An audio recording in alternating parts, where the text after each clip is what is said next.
Fusion 24 TV நேயர்களுக்கு வணக்கம். இந்த வீடியோல பிரதமர் நரேந்திர மோடி கயானாவுக்கு சென்றுள்ள பயணத்தை பத்தி தான் நம்ம பார்க்க போறோம். பிரேசில்ல நடைபெற்ற G20 உச்சி மாநாட்டில் கலந்து கொள்ள பிரதமர் நரேந்திர மோடி போயிருந்தாங்க. அந்த மாநாட்டின் போது அமெரிக்க அதிபர் ஜோ பிடன், பிரான்ஸ் அதிபர் இமானுவேல் மக்ரோன், இங்கிலாந்து பிரதமர் கெய்ர் ஸ்டார்மர் உள்பட உலகளாவிய தலைவர்களை சந்தித்திருந்தாங்க. பிரேசிலில் மோடிக்கு இந்திய சமூகத்தினர் சமஸ்கிருத கீர்த்தனைகள் மற்றும் கலாச்சார நிகழ்ச்சிகளுடன் உற்சாக வரவேற்பு அளிக்கப்பட்டிருந்தது. G20 உச்சி மாநாட்டின் போது அமெரிக்க அதிபர் ஜோ பிடனுடன் மோடி உரையாடிட்டு இருந்தாங்க. இது அமெரிக்க அதிபர் தேர்தலுக்கு பிறகு நடந்த முதல் சந்திப்பு. இது G20 உச்சி மாநாட்டை தொடர்ந்து கயானா அதிபர் முகமது இர்ஃபான் அலி அழைப்பின் பேர்ல நரேந்திர மோடி அவங்க கயானா பயணம் மேற்கொண்டு இருந்தாங்க. இந்த பயணம் நவம்பர் 21 வரை தொடரும் சொல்றாங்க.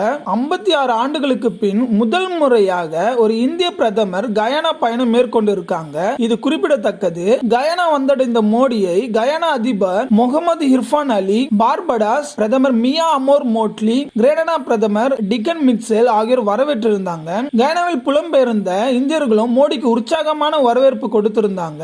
இந்தியா கயானா இடையேயான நெருங்கிய நட்புறவுக்கு சான்றாக ஜார்ஜுடன் நகரோடைய திறவுகோலை பிரதமர் அவங்க கையில கொடுத்திருந்தாங்க.